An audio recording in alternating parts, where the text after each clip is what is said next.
Пусни ми нещо гръцко по случай кризата.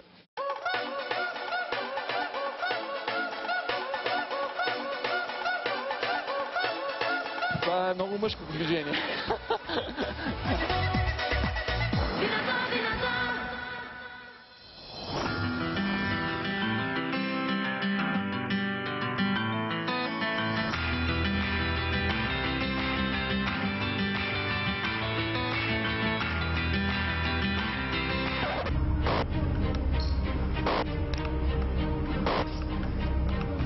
I like to fuck. It's out the cold now. The sex is a bit.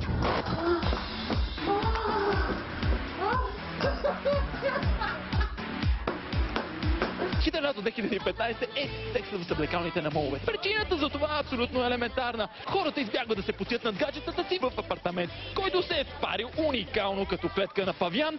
Хората предпочитат моловете и с техните съблекални, където има климатик.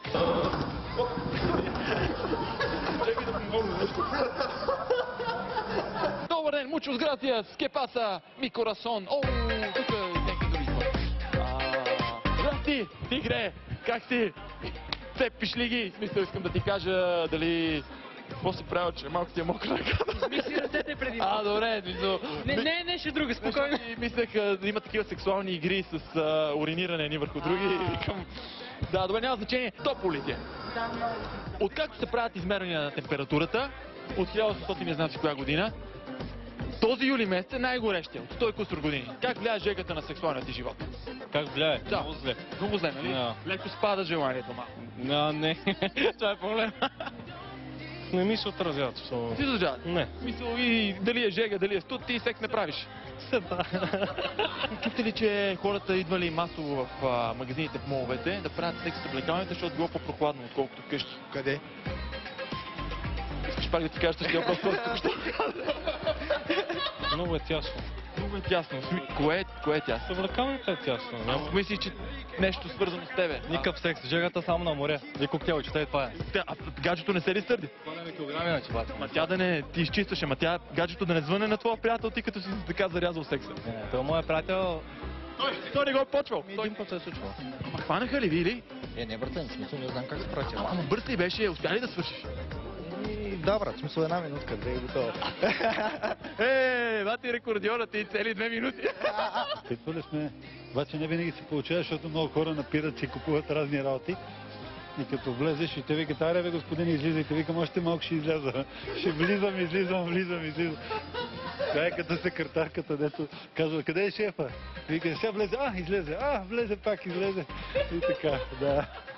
Трябва да го пробвам това нещо. Тя го пробваш ли? Да, ние сме моделни, вата. Сега моделно е тагирана брада, вата, като на Дан Билзелиан пускам сега.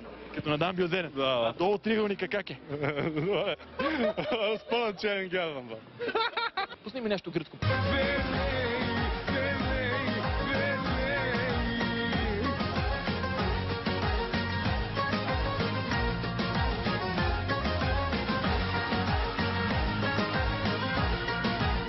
Малко си странен. Що? Тия работи отстрани. Това са слушалки, човек. Така ли? Помисли си. Помисли си, че е някакъв нов такъв модел дилдо. Слушай сега, чакай само да ти задам още има просто нещо си някаква готина. Какво искаш да питам?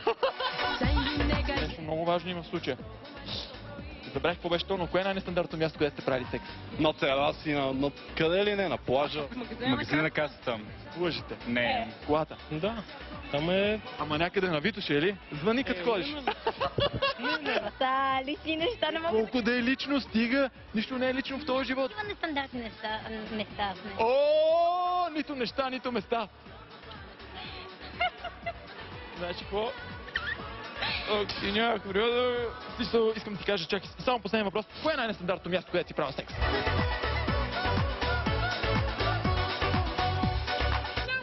Няма време. Колата. Колата? Да. Ти скоростния и ръчната, или? С скорост. Басейн? Басейн! Да.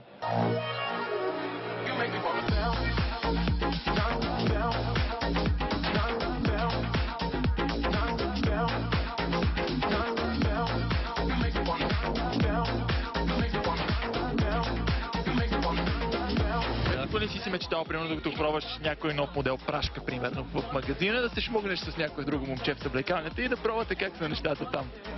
Груб си. Би ли правила секс в пробната на мол? Не ми харесва това. Защо? Удобно.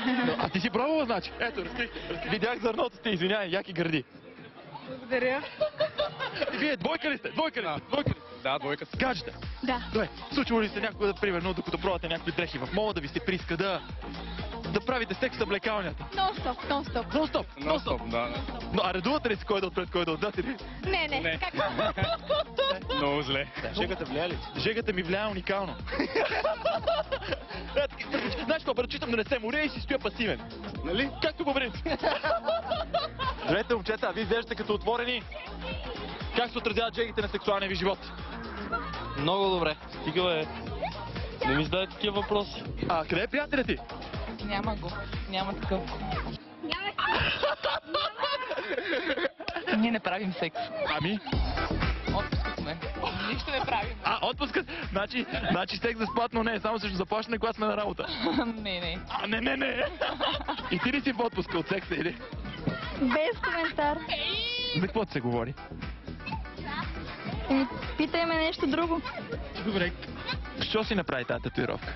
Това приятелката ти ли? Добре. Окей. Дай ми 5. Молчето има климатиче, отиваш в перденцето с твой човек, 5-10 минути там колкото трябва, в случая на него примерно 2 и всичко е наред. Искаш ли да ти направя един фокус? Трябва да си вдигнеш само дясната ръка. Това ти е дясната ръка. Да, само да я вдигнеш. Виж, че съм на разстояние. По-нависоко, още по-нависоко. Добре. Сега, трябва да приближиш до 3 на глас. Давай. 1, 2, 3. Изненада! Бубе! Кое е най-горещото място, където си правила секс? На плаж. В асансьора. Хотелска стая. В дискотека, примерно. Дискотека. С бармана. Не с бармана. Пичове, вие, освен че изглеждате асексуални, имате ли някоя история да разкажете?